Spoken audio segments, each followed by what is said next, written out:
ನಾವು ಪಬ್ಲಿಕ್ಕಿಗೆ ತೊಂದರೆ ಆಗೋದ್ರ ಬಗ್ಗೆ ನಾವು ಇಲ್ಲಿ ಮಾತಾಡ್ತಾ ಇಲ್ಲ. ಇಲ್ಲಿ ನಾವು ಮಾತಾಡ್ತಾ ಇರೋ ವಿಚಾರ ಏನಂತ ಹೇಳಿದ್ರೆ 2014ರ ಗಜೆಟ್ ನೋಟಿಫಿಕೇಶನ್ ಅಲ್ಲಿ ಕ್ಲಿಯರ್ ಕಟ್ ಬೀದಿ ಬದಿ ವ್ಯಾಪಾರಿಗಳಿಗೆ ಏನು ಸೌಲಭ್ಯಗಳನ್ನು ಕಾರ್ಪೊರೇಷನ್ ಅವರು ಕೊಡಬೇಕು ಅನ್ನೋದರ ಬಗ್ಗೆ ಕ್ಲಿಯರ್ ಕಟ್ ಎಕ್ಸ್ಪ್ಲನೇಷನ್ ಇದೆ. ಅದರಲ್ಲಿ ಏನ್ ಹೇಳ್ತಾರೆ ಅಂತ ಹೇಳಿದ್ರೆ, ಪ್ರತಿಯೊಂದು 5 ವರ್ಷಕ್ಕಾದ್ರೂ ಒಮ್ಮೆ ಸರ್ವೆ ನಡೆಸಿ, 5 ವರ್ಷಕ್ಕಾದ್ರೂ ಒಮ್ಮೆ ಸರ್ವೆ ನಡೆಸಿ ಅವರಿಗೆ ಪ್ರಾಪರ್ ಜಾಗದಲ್ಲಿ ಅವರಿಗೆ ವಿತ್ ID ಕಾರ್ಡ್ ಮತ್ತೆ ವಿತ್ ಫೆಸಿಲಿಟೀಸ್ ಅವರಿಗೆ ಕೊಡ್ಬೇಕು. ಯಾವುದೇ ಫುಟ್ಪಾತ್ ಇರಬಹುದು ಅಥವಾ ಯಾವುದೇ ಒಂದು ಖಾಲಿ ಜಾಗ ಇರಬಹುದು ಅಥವಾ ಮೈದಾನ ಇರಬಹುದು, ಅಲ್ಲಿ ಬೀದಿ ವ್ಯಾಪಾರಿಗಳಿಗೆ ಪ್ರೋತ್ಸಾಹ ಕೊಟ್ಟು ಅವರನ್ನು ಬೆಳೆಸಬೇಕಂತ ಹೇಳಿ ಗಜೆಟ್ ನೋಟಿಫಿಕೇಶನ್ ಅಲ್ಲಿ ಇದೆ. ನಾವು ನಮ್ಮ ದೇಶದ GDP ನೋಡಿದ್ರೆ ದೇಶದ 14% GDP ಬೀದಿ ವ್ಯಾಪಾರದಿಂದ ಬರ್ತದೆ ಅಂತೇಳಿ ಸರ್ಕಾರದ ದಾಖಲೆಗಳು ಹೇಳ್ತವೆ. ಆದ್ರಿಂದ ಸರ್ಕಾರದಿಂದ ಬಹಳಷ್ಟು ಬೀದಿ ಬದಿ ವ್ಯಾಪಾರಿಗಳಿಗೆ ಪ್ರೋತ್ಸಾಹ ಇದೆ.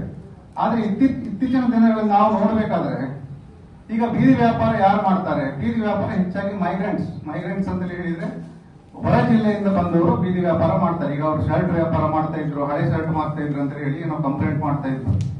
ಆದ್ರೆ ಅವ್ರು ಹಳೆ ಶರ್ಟ್ ಮಾರ್ಲಿ ಅಥವಾ ಏನೇ ಮಾರ್ಲಿ, ಕೆಲವು ಹಣ್ಣು ವ್ಯಾಪಾರ ಮಾಡ್ಲಿಕ್ಕೆ ಬರ್ತಾರೆ, ಸೀಸನಲ್ ಮಾವಿನ ಹಣ್ಣು ವ್ಯಾಪಾರ ಮಾಡ್ಲಿಕ್ಕೆ ಬರ್ತಾರೆ, ಬೆಳ್ಳುಳ್ಳಿ ವ್ಯಾಪಾರ ಮಾಡ್ಲಿಕ್ಕೆ ಬರ್ತಾರೆ. ಅದೇ ತರ ನಮ್ಮಲ್ಲಿ ಕೂಡ ನಾವು ತರಕಾರಿ ವ್ಯಾಪಾರ ರೋಡ್ ಸೈಡ್ ನಲ್ಲಿ ನಾವು ಮಾಡೋದನ್ನು ನೋಡ್ತೇವೆ. ಹೆಂಗಸರು ತರಕಾರಿ ವ್ಯಾಪಾರ ಮಾಡ್ತಾರೆ, ಅದೇ ತರ ಮೀನು ವ್ಯಾಪಾರ ಮಾಡ್ತಾರೆ. ಇದರಿಂದ ನಮ್ಮ ಸಮಾಜಕ್ಕೆ ಬಹುದೊಡ್ಡ ಅವರದ್ದು ಕೊಡುಗೆ ಇದೆ. ಮತ್ತೆ ನಮ್ಮ ದೇಶದ GDPಗೂ ಕೂಡ ಬಹಳ ಲಾಭ ಇದೆ, ಗ್ರೋತ್ ಕೂಡ ಆಗಿದೆ. ಅದರಿಂದ ಬಹಳಷ್ಟು ಅವರಿಗೆ ಏನು ಇನಿಷಿಯಲ್ ಕ್ಯಾಪಿಟಲ್ ಏನು ಬೇಕು ಅದು ಕೂಡ ಸರ್ಕಾರ ಲೋನ್ ಮೂಲಕ ಅವರಿಗೆ ಕೊಡುವಂತ ಸೌಲಭ್ಯ ಕೂಡ ಇದೆ.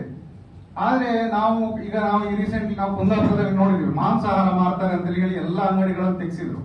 ಇವನ್ ಅವರ ಯಾವ್ದು ಯೂನಿಯನ್ಗಳು ಕೂಡ ಅವರ ಬಗ್ಗೆ ಮಾತಾಡ್ಲಿಲ್ಲ. ಯಾಕಂತ ಹೇಳಿದ್ರೆ ಅವರಿಗೆ ಇದರಲ್ಲಿ ಸರ್ಕಾರದ ಬಜೆಟ್ ನೋಟಿಫಿಕೇಶನ್ ಅಲ್ಲಿ ಏನ್ ಗೈಡ್ಲೈನ್ಸ್ ಇದೆ ಅನ್ನೋದ್ರ ಬಗ್ಗೆ ಸ್ವಲ್ಪವೂ ಜ್ಞಾನ ಇಲ್ಲ.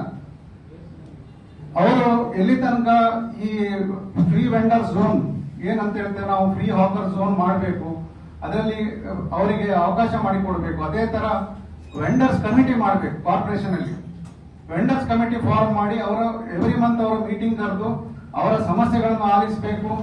ಅವರಿಗೆ ಐಡೆಂಟಿಫಿಕೇಶನ್ ಕಾರ್ಡ್ ಕೊಡಬೇಕು. ಹೊಸ ವ್ಯಾಪಾರಿಗಳಿಗೆ ಕೂಡ ID ಕೊಡಬೇಕು. ಮತ್ತೆ ವೆಂಡರ್ಸ್ ಕಮಿಟಿ 60% ಜನ ವೆಂಡರ್ಸೇ ಇರಬೇಕು ಅದರಲ್ಲಿ. ಈಗ ಏನಾಗಿದೆ, ವೆಂಡರ್ಸ್ ಕಮಿಟಿ ಅಂತೇಳಿ ಹೇಳಿ ಕೆಲವು ಯೂನಿಯನ್ಗಳ ಮುಖಂಡರನ್ನು ಹಾಕೊಂಡು ಅವರ ಹತ್ರ ಅವ್ರೇನ 20 ರೂಪಾಯಿ ಕೊಡಿ, 50 ರೂಪಾಯಿ ಕೊಡಿ ತಿಂಗಳಿಗೆ. ಇದು ಕ್ರಮ ಅಲ್ಲ. ಈ ಮುನ್ಸಿಪಾಲಿಟಿ ಅವರು ಇದ್ರ ಬಗ್ಗೆ ಸಿಂಗಲ್ ವಿಂಡೋ ಒಂದು ಲೈಸೆನ್ಸ್ ಕೊಡುವಂತ ವ್ಯವಸ್ಥೆ ಮಾಡಬೇಕು. ಯಾಕಂತ ಹೇಳಿದ್ರೆ ಮಂಗಳೂರಲ್ಲಿ ಇಲ್ಲ. ಯಾಕಂದ್ರೆ ಈ ವ್ಯಾಪಾರ ಮಾಡೋದು ಯಾರು? ತುಂಬಾ ಕೆಳಮಟ್ಟದವರು, ತುಂಬಾ ಮನೆಯಲ್ಲಿ ಕಷ್ಟ ಇರುವವರು ಈ ವ್ಯಾಪಾರ ಮಾಡ್ತಾರೆ.